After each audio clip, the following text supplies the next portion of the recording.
നമസ്കാരം. ഈ ദിനത്തിലെ സമഗ്ര വാർത്തകളുമായി വാർത്താ മഴ ആരംഭിക്കുകയാണ്. ഞാൻ അസിത സഹീർ. ആദ്യത്തെ റിപ്പോർട്ടിലേക്കാണ്. മുൻമന്ത്രി കെ ടി ജലീൽ CPIM-ൽ അംഗത്വം എടുത്തു. പാർട്ടിയിൽ സജീവമാകാനുള്ള തീരുമാനത്തിന് പിന്നാലെയാണ് അംഗത്വം. ജില്ലാ നേതൃത്വത്തെ ഇത് സംബന്ധിച്ച് താൽപര്യമറിയിച്ചു. നിഖിൽ പ്രമേഷ് മലപ്പുറത്ത് നിന്ന് ചേരുകയാണ്. നിഖിൽ, 4 തവണ മത്സരിച്ചത് CPIM-ന് പുറത്തുനിന്ന് സ്വതന്ത്രൻ എന്ന നിലയിലായിരുന്നു. ഇത്തവണയാകട്ടെ മത്സരിക്കാൻ താൽപര്യമില്ല എന്നറിയിച്ചെങ്കിലും CPIM-ന്റെ നിർബന്ധപ്രകാരം മത്സരിക്കുകയായിരുന്നു. പരാജയപ്പെട്ടു. അതിന് പിന്നാലെയാണല്ലേ പാർട്ടിയിൽ അംഗത്വം എടുക്കാനുള്ള തീരുമാനം? തീർച്ചയായിട്ടും അസിത, ഈ 4 തവണ അദ്ദേഹം സ്വതന്ത്രനായി മത്സരിക്കുന്ന ഘട്ടത്തിലൊന്നും തന്നെ കെ ടി ജലീൽ പാർട്ടിയിൽ അംഗത്വം എടുക്കുന്നതിൽ ഒരു താല്പര്യം കാണിച്ചിരുന്നില്ല. എന്നാൽ ഇപ്പോൾ അദ്ദേഹം പരാജയപ്പെട്ടിരിക്കുന്നു. അതിന് പിന്നാലെ പാർട്ടി വേദികളിൽ ഒരു വിസിബിലിറ്റി സ്വാഭാവികമായിട്ടും അദ്ദേഹത്തിന് ഇപ്പോൾ ലഭ്യമല്ല.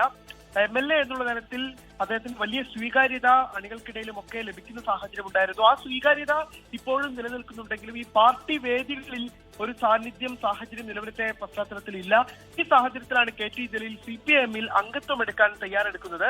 പാർട്ടിയിൽ സജീവമാകാനുള്ള തീരുമാനത്തിന് പിന്നാലെയാണ് അംഗത്വം. മലപ്പുറത്തെ കെ ടി ജലീലിനെ പോലെ ഒരു ശക്തനായ വ്യക്തി പാർട്ടിയിൽ വേണമെന്ന് അണികളും ആഗ്രഹിക്കുന്നുണ്ട് എന്ന് അദ്ദേഹം മനസ്സിലാക്കുന്നു. ഈ തോൽവിക്ക് പിന്നാലെ നിരവധി പ്രതികരണങ്ങൾ അതുമായി ബന്ധപ്പെട്ട് അദ്ദേഹത്തിന് ലഭ്യമായിട്ടുമുണ്ട്. ഇതിന് പിന്നാലെയാണ് ഇത്തരത്തിലുള്ള ഒരു തീരുമാനത്തിലേക്ക് അദ്ദേഹം കടക്കുന്നത്. ജില്ലാ നേതൃത്വത്തെ ഇതുമായി ബന്ധപ്പെട്ട താല്പര്യം കെ ടി ജലീൽ ഇതിനോടകം തന്നെ അറിയിച്ചിട്ടുണ്ട്.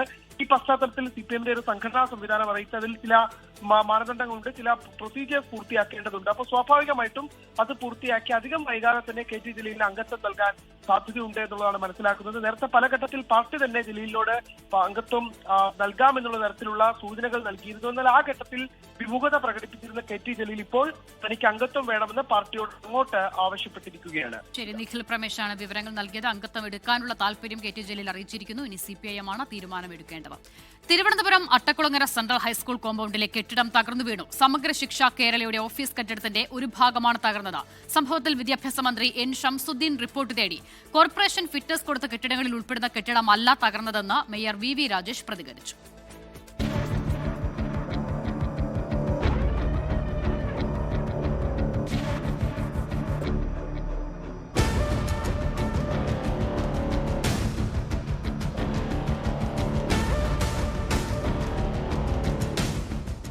അട്ടക്കുളങ്ങര സർക്കാർ സെൻട്രൽ ഹൈസ്കൂളിന്റെ കെട്ടിടമാണ് തകർന്നത്.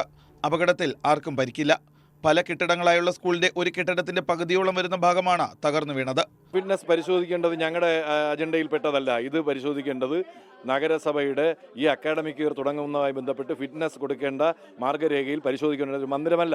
വീഴ്ച ഉറപ്പാണല്ലോ. ഇങ്ങനൊരു മന്ദിരത്തിന്റെ മേൽക്കൂര ഉൾപ്പെടെ ആളുകൾ ഉണ്ടായിരുന്നെങ്കിൽ വലിയൊരു അപകടം ഉണ്ടാകേണ്ട സാഹചര്യമായിരുന്നു. ഓടിട്ട സ്കൂളിന്റെ മേൽക്കൂരയെ താങ്ങി നിർത്തിയ തടി ദ്രവിച്ചതോടെ കെട്ടിടം നിലംപൊത്തുകയായിരുന്നു. ഓടും താഴെയുള്ള സീലിംഗും ഉൾപ്പെടെ പൊളിഞ്ഞ് താഴേക്ക് വീണു. അധ്യാപകരും കുട്ടികളും ജോലി കഴിഞ്ഞ് മടങ്ങിയതിനാൽ ആരും അപകടത്തിൽപ്പെട്ടില്ല. SSKയുടെ ഓഫീസ് പ്രവർത്തിച്ചിരുന്ന കെട്ടിടമാണ് തകർന്നത്. ഡിസ്ട്രിക്ട് പ്രോഗ്രാം ഓഫീസറുടെയും തൊട്ടടുത്തുള്ളതുമായ മുറികളാണ് തകർന്നു വീണത്. അതിനിടെ മുൻ വിദ്യാഭ്യാസ വകുപ്പ് മന്ത്രി V ശിവൻകുട്ടിക്കെതിരെ ഗുരുതര ആരോപണവുമായി മേയർ VV രാജേഷ് രംഗത്തെത്തി. കഴിഞ്ഞ അധ്യയന വർഷം 3 കോടി മുടക്കി അറ്റകുറ്റപ്പണികൾ നടത്തിയ കെട്ടിടമാണ് തകർന്നു വീണതെന്നാണ് മേയറുടെ ആരോപണം. മുൻമന്ത്രി മറുപടി പറയണം. 2020-ലും 2025-ലുമായി ഏകദേശം 3 കോടി രൂപ മുടക്കി പുതുക്കപ്പണിത കെട്ടിടമാണ്. രേഖകളുണ്ട്. ബഹുമാനപ്പെട്ട മുൻ വിദ്യാഭ്യാസ മന്ത്രി ശ്രീ ശിവൻകുട്ടി ഉദ്ഘാടനം ചെയ്ത് ആന്റണി രാജു അധ്യക്ഷത വഹിച്ചെന്നാണ് ഈ ബിൽഡിങ്ങിൻ്റെ മുൻപിൽ കല്ലിൽ എഴുതി വച്ചിരിക്കുന്നത്. അങ്ങനെയുള്ള ഒരു കെട്ടിടം മാസങ്ങൾ കഴിഞ്ഞപ്പോൾ തന്നെ ഇങ്ങനെ തകർന്നു വീണതിനെക്കുറിച്ച് കോർപ്പറേഷൻ അന്വേഷണം നടത്തും. കെട്ടിടത്തിന്റെ മറ്റു ഭാഗങ്ങളും പൊളിഞ്ഞു വീഴാൻ പാകത്തിൽ അപകട നിലയിലാണ്. അതിനാൽ തന്നെ പ്രദേശത്തേക്ക് പ്രവേശിക്കുന്നവരോട് മുൻകരുതലെടുക്കാൻ നിർദ്ദേശിച്ചിട്ടുണ്ട്. സീലിംഗ് ചെയ്തും പെയിന്റ് അടിച്ചും പുറമേക്ക് മോടി പിടിപ്പിച്ച നിലയിലായിരുന്നു കെട്ടിടമുണ്ടായിരുന്നത്. കെട്ടിടത്തിന് ഫിറ്റ്നസ് സർട്ടിഫിക്കറ്റ് ഉണ്ടായിരുന്നില്ല. 24 തിരുവനന്തപുരം. സംസ്ഥാനത്ത് 3 ലക്ഷത്തിലധികം കുരുന്നുകളാണ് ഇന്ന് 1-ാം ക്ലാസ് പ്രവേശനം നേടിയത്. കേരളത്തെ ലോക വിദ്യാഭ്യാസത്തിന്റെ കേന്ദ്രമാക്കി മാറ്റുക എന്നതാണ് ലക്ഷ്യമെന്ന് പ്രവേശനോത്സവം ഉദ്ഘാടനം ചെയ്ത മുഖ്യമന്ത്രി VD സതീശൻ പറഞ്ഞു. പാലൊളി വിതറുന്നേ, തിളങ്ങും പാൽച്ചിരി വിരിയുന്നേ, ഇനിയോരോ പൂവും പുഞ്ചിരി തൂകും നേരമായി മണ്ണേ.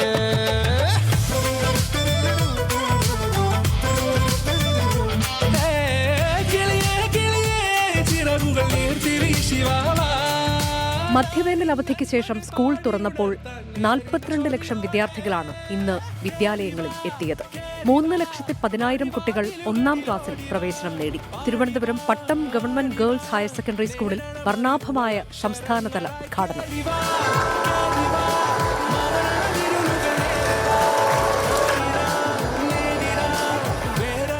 കുട്ടിക്കാലത്തെ ഗൃഹാതുരത്വം പറഞ്ഞും വിദ്യാഭ്യാസത്തിന്റെ പ്രാധാന്യം ഓർമ്മിപ്പിച്ചും മുഖ്യമന്ത്രി VD സതീശൻ. നല്ല സെന്റേഴ്സ് ഓഫ് എക്സലൻസ് കേരളത്തിൽ കൊണ്ടുവരിക എന്നതാണ് ഞങ്ങളുടെ മിഷൻ. വിദ്യാഭ്യാസത്തിനെ അതിന്റെ ഡെസ്റ്റിനേഷൻ പോയിന്റ് ആക്കി കേരളത്തെ മാറ്റുക. എല്ലാ സ്കൂളുകളിലും സമയത്ത് പാഠപുസ്തകങ്ങളും യൂണിഫോമും എത്തിക്കാൻ സാധിച്ചെന്ന് വിദ്യാഭ്യാസ മന്ത്രി N. ഷംസുദ്ദീൻ. എല്ലാ സ്കൂളുകളിലും സമയത്തിന് പാഠപുസ്തകങ്ങൾ എത്തിക്കാൻ സാധിച്ചു. യൂണിഫോം വിതരണം കാര്യക്ഷമമായി ഏറെക്കുറെ പൂർത്തീകരിച്ചു. അങ്ങനെ ഒരു പുതിയ അധ്യയന വർഷത്തിന് തുടക്കം കുറിക്കുകയാണ്. കളിയും ചിരിയും മായാതെ പഠനം ഏറ്റവും മനോഹരമായി മുന്നോട്ട് കൊണ്ടുപോകാൻ കുട്ടികൾക്ക് സാധിക്കട്ടെയെന്ന് പ്രതിപക്ഷ നേതാവ് പിണറായി വിജയന്റെ ആശംസ. സർക്കാർ വിദ്യാലയങ്ങളിലും സ്വകാര്യ സ്കൂളുകളിലും പ്രവേശനോത്സവം ആവേശമായി.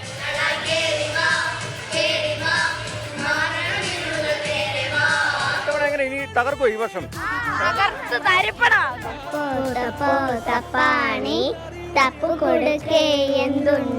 നമ്മൾ പഠിക്കുമല്ലേ മിടുക്കരായിട്ട്? A+ വാങ്ങോ? പിന്നല്ല.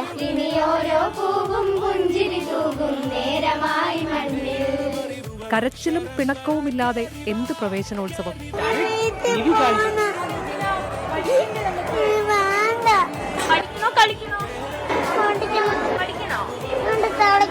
ചിലർക്ക് കൗതുകം, ചിലർക്ക് പുതിയ കൂട്ടുകാരെ കിട്ടിയതിന്റെ സന്തോഷം. കൂട്ടുകാരെ പരിചയപ്പെട്ടും കളിചിരിയിൽ അലിഞ്ഞും കുരുന്നുകൾ ആദ്യ ദിനം ആഘോഷമാക്കി.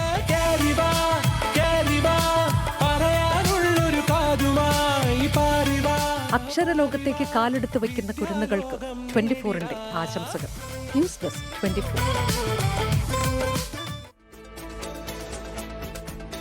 PM ശ്രീ കരാറിൽ നിന്ന് പിന്മാറാനാകുമോ എന്ന് പരിശോധിക്കുമെന്ന് പൊതുവിദ്യാഭ്യാസ മന്ത്രി N. ഷംസുദ്ദീൻ. വിദ്യാഭ്യാസ സെക്രട്ടറിയുടെ റിപ്പോർട്ട് ലഭിച്ചു. വിഷയം സർക്കാർ ചർച്ച ചെയ്യുമെന്നും മന്ത്രി പറഞ്ഞു. PM ശ്രീയോടുള്ള UDFന്റെ രാഷ്ട്രീയ നിലപാട് സുവ്യക്തമാണ്. ഗവൺമെന്റുകൾ തുടർച്ചയാണ്. കഴിഞ്ഞ ഗവൺമെന്റ് MOU ഒപ്പിട്ടു. അപ്പം അത് ഇനി എങ്ങനെ അതിൻ്റെ ഭാവി കാര്യങ്ങൾ എന്നുള്ളതാണ് ആലോചിക്കേണ്ടത്. കഴിഞ്ഞ ഗവൺമെന്റ് MOU ഒപ്പിട്ടു, ഫണ്ടും വാങ്ങി. അതിൻ്റെ പേരിൽ മുടങ്ങിക്കിടന്നിരുന്ന ഫണ്ട് വന്നു. അപ്പോൾ പിന്നെ എന്താ അവർ ചെയ്തത്? അന്ന് വിവാദമായപ്പോൾ ഒരു മെസ്സേജ് കൊടുത്തു, കെപ്റ്റ് ഇൻ അബയൻസ്, തൽക്കാലം എന്താ പറയുക, നിർത്തിവെക്കുക എന്നുള്ള ഒരു മെസ്സേജ് കൊടുക്കുക മാത്രമാണ് ചെയ്തത്. അതുകൊണ്ട് ആ കരാറിൻ്റെ ഭാവി എന്താണ്? ഏകപക്ഷീയമായ അതിലൊരു കക്ഷിക്ക് കരാറിൽ നിന്ന് പിൻവാങ്ങാൻ സാധിക്കുമോ? ഇതൊക്കെയാണ് നമ്മൾ പരിശോധിക്കേണ്ടത്. ഏതായിരുന്നാലും ഇന്ന് റിപ്പോർട്ട് സെക്രട്ടറി തന്നിട്ടുണ്ട്. ഞാനത് പരിശോധിക്കാൻ സമയം കിട്ടിയില്ല. അപ്പോൾ ഞങ്ങളത് പരിശോധിച്ച് UDFൽ ചർച്ച ചെയ്ത് വൈകാതെ തന്നെ ഞങ്ങളിതുമായി എന്താണ് ഇനി ചെയ്യാൻ പോകുന്നത് എന്നുള്ളൊരു പ്രഖ്യാപനം ഉണ്ടാവും. തൃശൂർ അമ്മാടത്ത് നിയന്ത്രണം നഷ്ടപ്പെട്ട കാർ വൈദ്യുത പോസ്റ്റും സമീപത്ത് പാർക്ക് ചെയ്തിരുന്ന മറ്റൊരു കാറും ഇടിച്ചു തകർത്തു.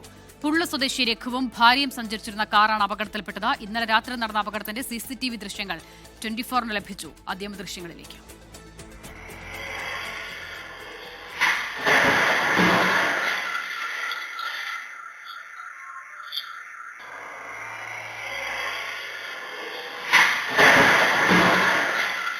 ശ്രീജിത്ത് ശ്രീകുമാരൻ ചേരുകയാണ്. ശ്രീജിത്ത്, ഞെട്ടലുണ്ടാക്കുന്ന ദൃശ്യങ്ങളാണ്. ഈ 2 കാറുകളിലും ഉണ്ടായിരുന്ന ആളുകളുടെ ആരോഗ്യനില സംബന്ധിച്ച വിവരങ്ങളൊക്കെ എങ്ങനെയാണ്? യാതൊരു കുഴപ്പവുമില്ല. ഈ 2 കാറുകളിലും ഉണ്ടായിരുന്ന ആളുകൾ സുരക്ഷിതമായിരിക്കുന്നു. അവർ ചെറിയ തോതിൽ ചികിത്സ തേടി വീടുകളിലേക്ക് മടങ്ങിയിട്ടുണ്ട്. അമ്മാടത്താണ് നിയന്ത്രണം വിട്ട കാർ വൈദ്യുത പോസ്റ്റും സമീപത്ത് പാർക്ക് ചെയ്തിരുന്ന കാറും ഇടിച്ചു തകർത്തത്. പുള്ളു സ്വദേശി രഘുവും ഭാര്യയും സഞ്ചരിച്ചിരുന്ന കാറാണ് അപകടത്തിൽപ്പെട്ടത്. ഭാഗ്യവശാൽ ഇരുവർക്കും കാര്യമായ പരിക്കേറ്റിട്ടില്ല. ഇന്നലെ രാത്രി നടന്ന അപകടത്തിന്റെ CCTV ദൃശ്യങ്ങളാണ്. എന്തായാലും KCBയുടെ പോസ്റ്റ് പൂർണ്ണമായി തകർന്നിട്ടുണ്ട്. ഈ കാർ ഇപ്പോൾ വർക്ക്ഷോപ്പിലാണ്. ഇരുവർക്കും ചെറിയ തോതിൽ പരിക്കേറ്റിട്ടുണ്ട്. മറ്റു കുഴപ്പങ്ങളൊന്നും സംഭവിച്ചിട്ടില്ല. ശ്രീജിത്ത് ശ്രീകുമാരനാണ് വിവരങ്ങൾ നൽകിയത്. തിരുവനന്തപുരം നെടുമങ്ങാട് 1.5 വയസ്സുകാരന്റെ കൊലപാതകത്തിൽ പ്രതി അഷ്കറിനെതിരെ സമഗ്ര അന്വേഷണം ഉണ്ടാകുമെന്ന് മന്ത്രി ബിന്ദു കൃഷ്ണ.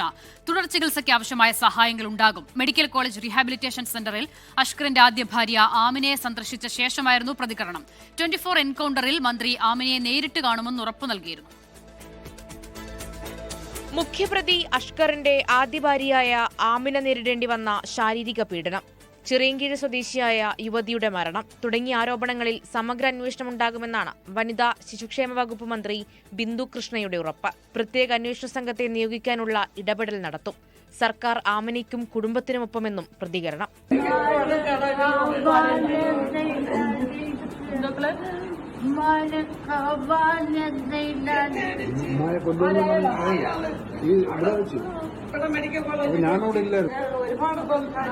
ആരോഗ്യമന്ത്രിയായിട്ട് സംസാരിച്ച് ബാക്കി കാര്യങ്ങളോട് മക്കൾ ധൈര്യമായിട്ട് മെഡിക്കേറ്റിരുന്ന് മരുന്നും കഴിച്ച് ഇരുന്ന് പെട്ടെന്ന് പഴയ പോലെ നമുക്ക് ഓടി നടക്കണ്ടേ. ഒരു കാര്യം എനിക്ക് പറയാനുണ്ട്, ഇന്ന് ഈ വ്യക്തിയാണ് അതാണ് പ്രധാനം.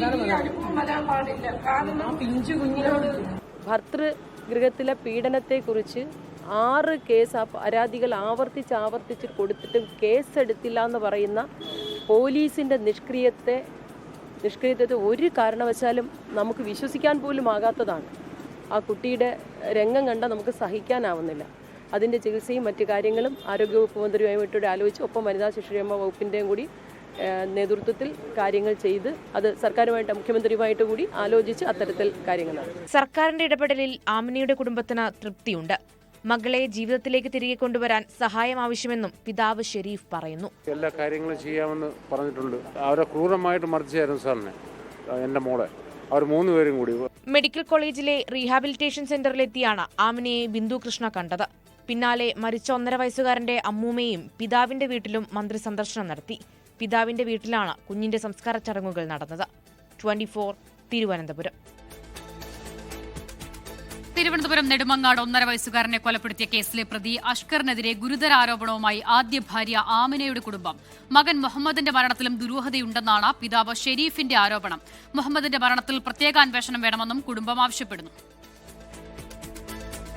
2024 ജൂണിൽ 15-ാം വയസ്സിലാണ് ആമിനയുടെ സഹോദരൻ മുഹമ്മദ് മരിക്കുന്നത്. നീന്തലറിയാമായിരുന്നിട്ടും വാമനപുരം 6-ലാണ് മരിച്ച നിലയിൽ കണ്ടെത്തിയത്. ആമിനയുമായി ബന്ധപ്പെട്ട പ്രശ്നങ്ങളിൽ അഷ്കറിന് കുടുംബവുമായി മുൻവൈരാഗ്യമുണ്ടായിരുന്നു. ഇത് മകന്റെ മരണത്തിന് കാരണമായോ എന്നാണ് കുടുംബം സംശയിക്കുന്നത്. അവർ പിന്നെ കോളേജിൽ പോയിട്ട് 2 പേരും കൂടി അവിടെ കുളിക്കാൻ വന്നതാണ്. പിന്നെ നമ്മൾ അറിയുന്നതെന്ന് പറഞ്ഞാൽ അവൻ വെള്ളത്തിൽ മുങ്ങി മരണപ്പെട്ടു എന്നാണ്. അവന് നീന്തൽ കുറച്ചറിയാമായിരുന്നു. ഇവൻ തീർച്ചയായിട്ടും പറയുന്ന നിന്റെ സഹോദരനെ മുക്കി കൊന്നുകളയും, കാറിടിച്ച് കൊന്നുകളയും എന്ന് മോളുടെ അടുത്ത് പല ദിവസങ്ങളും പറയുന്നുണ്ട്. അങ്ങനെ സംശയമുണ്ട് നമുക്ക്. സഹോദരനെ വണ്ടിയിടിച്ച് കൊലപ്പെടുത്തുമെന്ന് ആമിനയോട് അഷ്കർ മുൻപ് പറഞ്ഞിട്ടുണ്ട്. സ്കൂൾ ആവശ്യങ്ങൾക്കായി പോയ മകനെ പിറ്റേ ദിവസം 6-ൽ മരിച്ച നിലയിലാണ് കണ്ടെത്തിയത്. 1.5 വയസ്സുകാരന്റെ കൊലപാതകമടക്കമുള്ള കൊടും ക്രൂരത പുറത്തുവന്നതിനു പിന്നാലെയാണ് മുഹമ്മദിന്റെ മരണത്തിലും കുടുംബം ദുരൂഹതയുന്നയിക്കുന്നത്. കേസിൽ പ്രത്യേക അന്വേഷണം വേണമെന്നും അഷ്കറിന്റെ പങ്ക് കണ്ടെത്തണമെന്നുമാണ് ആവശ്യം. 24 തിരുവനന്തപുരം.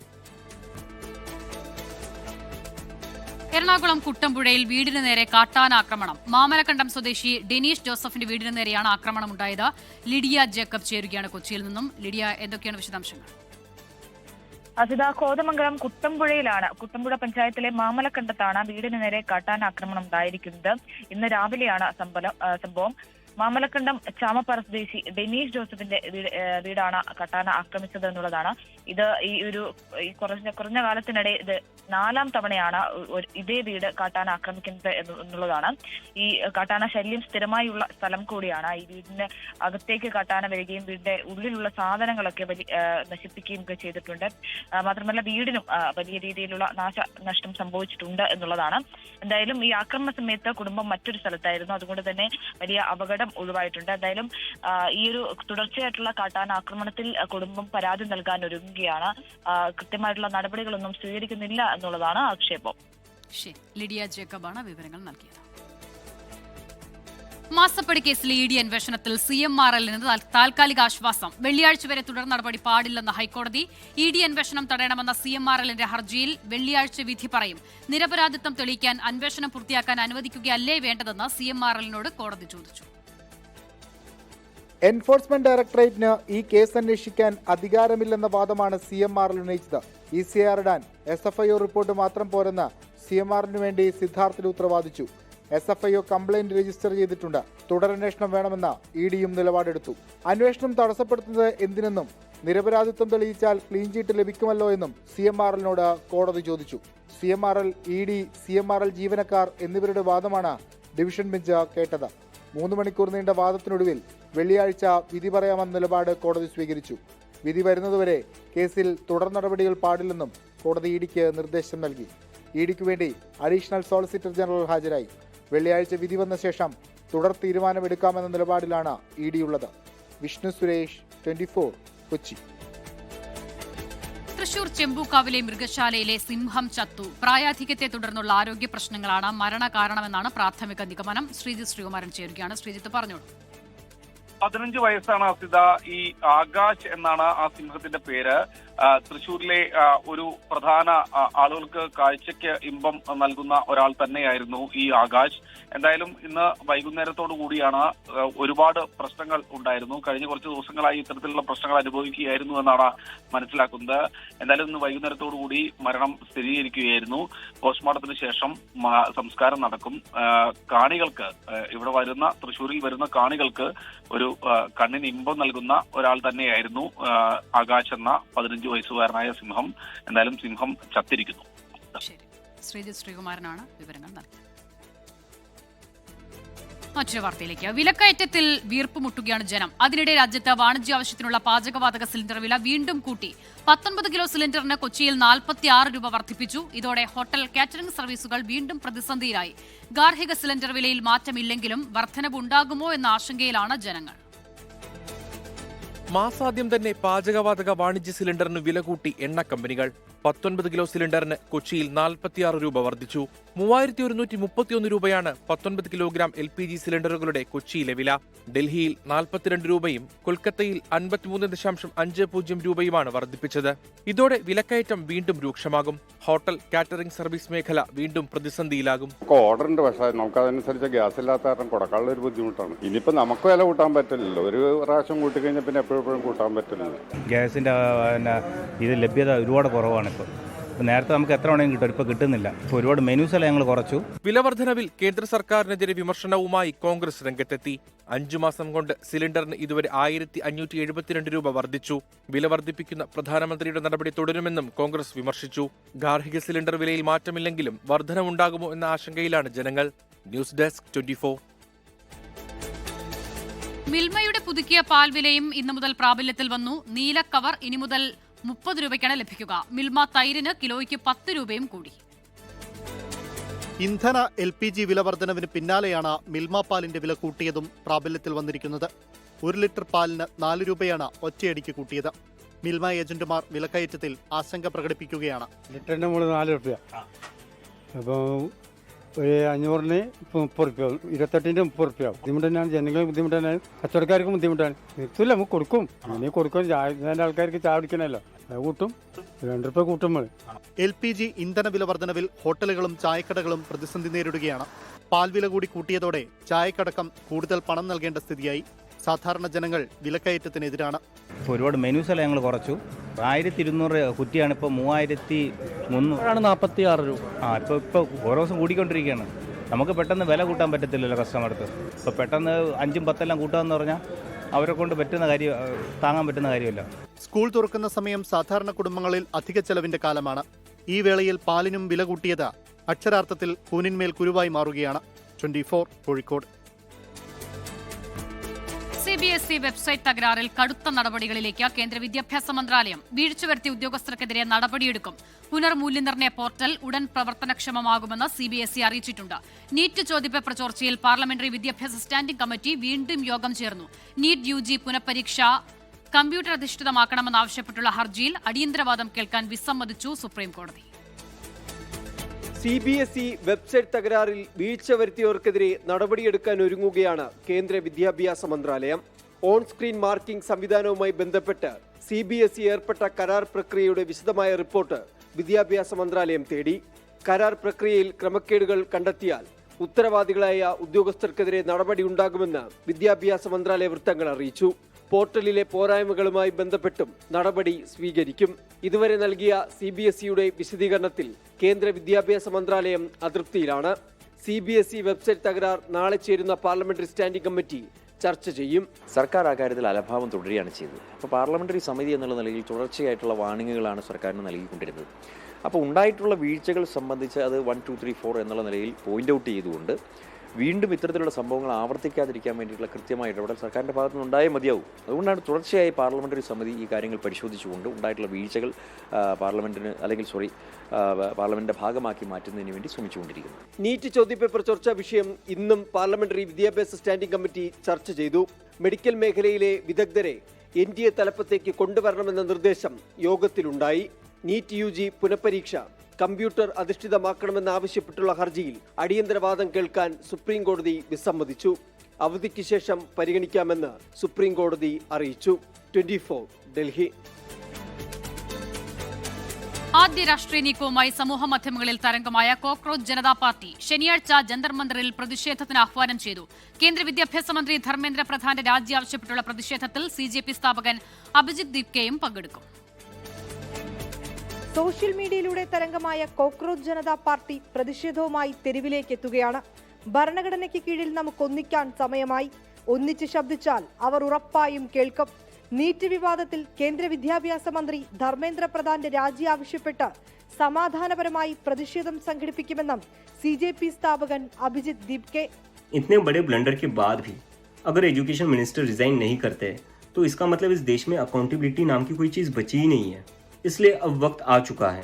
हम सबको साथ आना होगा और भारत के संविधान के रास्ते पर चलते हुए पीसफुली अपनी आवाज उठाकर ധർമ്മേന്ദ്ര പ്രധാൻ के रेजिग्नेशन की डिमांड करनी होगी. ശനിയാഴ്ച ഡൽഹിയിലെത്തും. പാർലമെന്റ് സ്ട്രീറ്റ് പോലീസ് സ്റ്റേഷനിലെത്തി പ്രതിഷേധത്തിന് അനുമതി തേടും. പ്രതിഷേധത്തിൽ പങ്കെടുക്കാൻ അഭിജിത് ദീപ്കെ സോഷ്യൽ മീഡിയയിലൂടെ ആഹ്വാനം ചെയ്തു. मैंने डिसाइड किया है मैं 6 जून सैटरडे सुबह दिल्ली आऊँगा. आप सब मुझे एयरपोर्ट पर मिलिए. हम सब मिलकर पार्लियामेंट स्ट्रीट पुलिस स्टेशन जाएंगे और वहाँ पर जंतर मंतर पर एक पीसफुल प्रोटेस्ट करने के लिए परमिशन मांगेंगे. സോഷ്യൽ മീഡിയയിലൂടെ വിമർശനവും പ്രതിഷേധവും ഉന്നയിച്ചതിന് പിന്നാലെ CJPയുടെ അക്കൗണ്ടുകൾ പൂട്ടാൻ കേന്ദ്ര സർക്കാർ നിർദ്ദേശം നൽകിയിരുന്നു. പിന്നാലെയുള്ള ഈ ജനകീയ പ്രതിഷേധത്തിന് പോലീസ് അനുമതി നൽകുമോ എന്നതും നിർണായകമാണ്. 24 ഡൽഹി. ഇപ്പോൾ വരുന്നൊരു വാർത്തയിലേക്കാണ്. തിരുവനന്തപുരം നെടുമങ്ങാട്ടെ 1.5 വയസ്സുകാരന്റെ ശരീരത്തിൽ കണ്ടെത്തിയത് 91 മുറിവുകൾ, 7 വാരിയലുകളിൽ പൊട്ടലുകളുണ്ട്. റിമാൻഡ് റിപ്പോർട്ടിലെ വിവരങ്ങൾ 24 ലഭിച്ചു. ജിബിൻ JB തിരുവനന്തപുരത്ത് നിന്ന് ചേരുകയാണ്. ജിബിൻ, ആദ്യഘട്ടത്തിൽ മനസ്സിലാക്കിയതിനേക്കാൾ വലിയ ക്രൂരതയാണ് ആ കുഞ്ഞിന് നേരെ ഉണ്ടായത് എന്നുള്ളതാണോ ഈ റിമാൻഡ് റിപ്പോർട്ടിലെ വിവരങ്ങളിലൂടെ മനസ്സിലാകുന്നത്?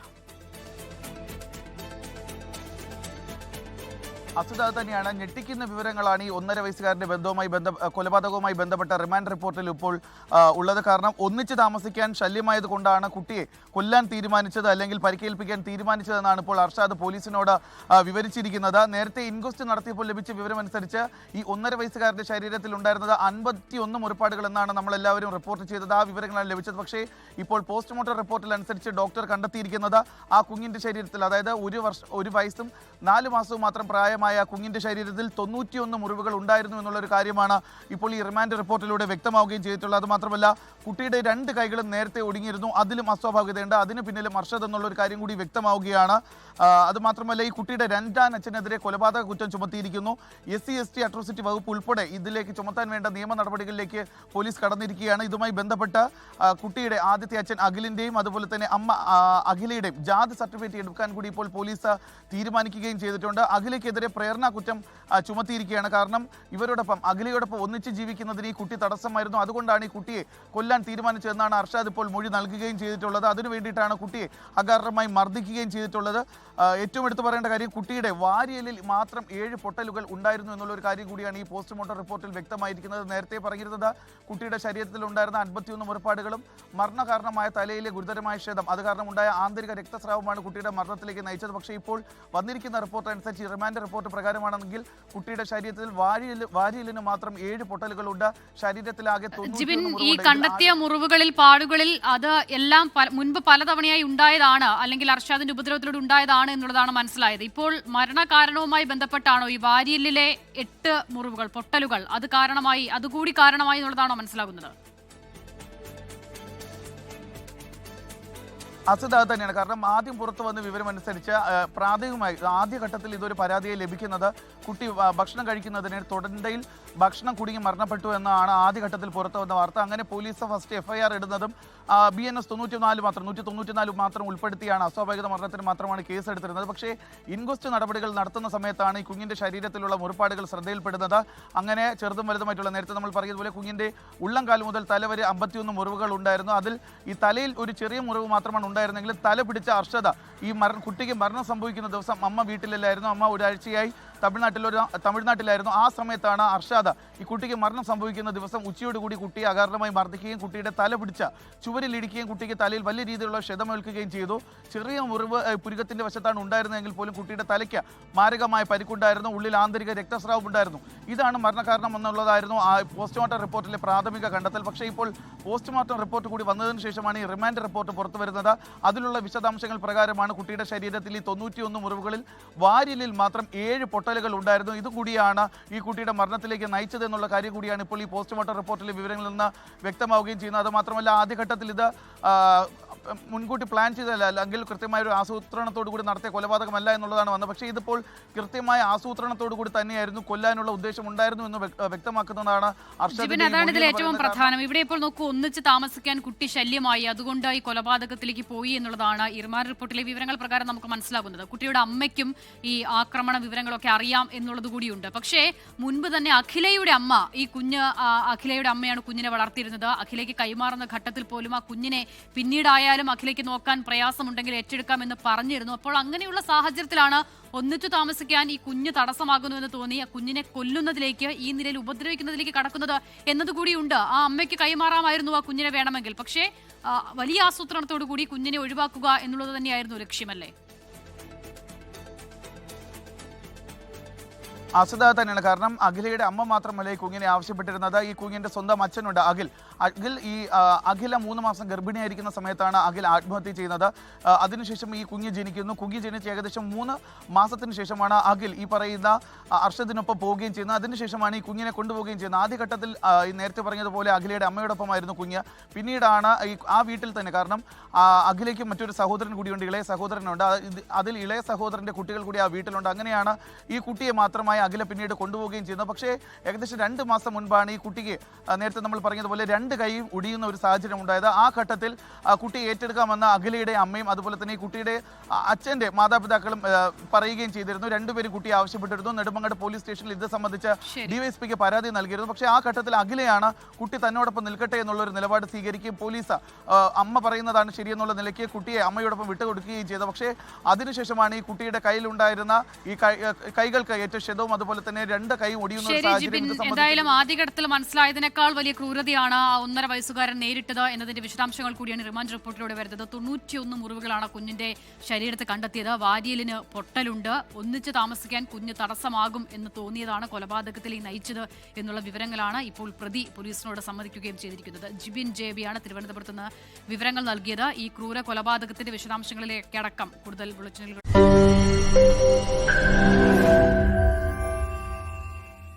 ലോകത്തെവിടെയായാലും ഏത് സമയത്തും 24 വാർത്തകളും ഓഗ്മെന്റഡ് റിയാലിറ്റി പാക്കേജുകളും എക്സ്പ്ലെയിനറുകളും വിശദമായി കാണാൻ ഞങ്ങളുടെ യൂട്യൂബ് ചാനൽ നിങ്ങൾക്ക് സബ്സ്ക്രൈബ് ചെയ്യാം.